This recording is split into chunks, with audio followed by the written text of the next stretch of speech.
কোন সংবিধান দিয়ে মৌলানা মতিউর রহমান নিজামী সহ 7 জন 11 জন আমাদের শীর্ষ নেতৃত্বকে শহীদ করা হয়েছে। আমরা হারিয়েছি মৌলানা মতিউর রহমান নিজামীকে, আমরা হারিয়েছি বেগম খালেদা জিয়াকে।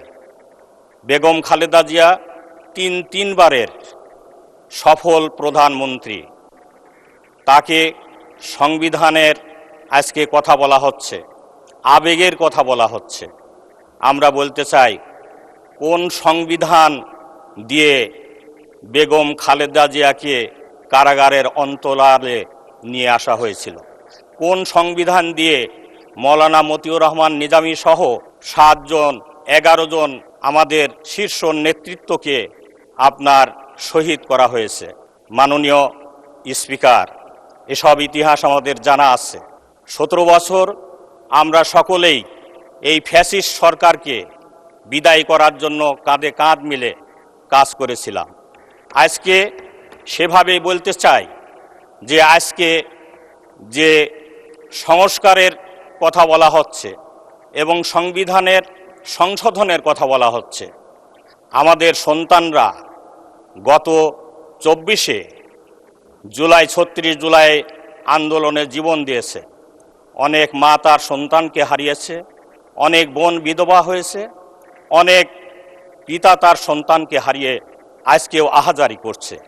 এমনি অবস্থায় দেশবাসী গণভোট অংশগ্রহণ করেছে। আমরাই তো গণভোটের পক্ষে ক্যাম্পিং করেছি।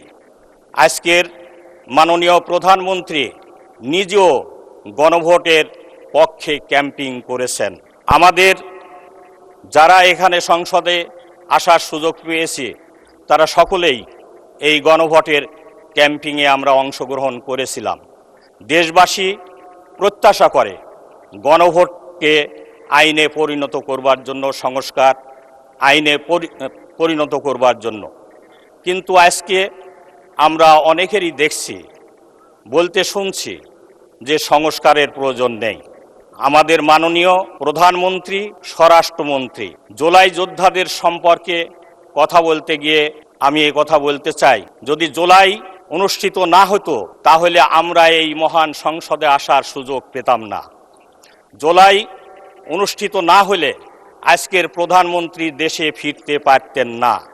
জুলাই অনুষ্ঠিত না হলে আজকের মাননীয় স্বরাষ্ট্রমন্ত্রী দেশ বিদেশ থেকে আসার সুযোগ পেতেন না। আমরা হাড়ে হাড়ে এবং তিলে তেলে অনুভব করি, আমাদের এই বেঞ্চেও মাননীয় প্রধানমন্ত্রীর মতো ইংল্যান্ডে জীবন কাটিয়েছেন শহীদ নিজামীর সুযোগ্য সন্তান আজকের সংসদে উপস্থিত রয়েছেন ব্যারিস্টার নাজিবুর রহমান, তিনিও আসার সুযোগ পেতেন না।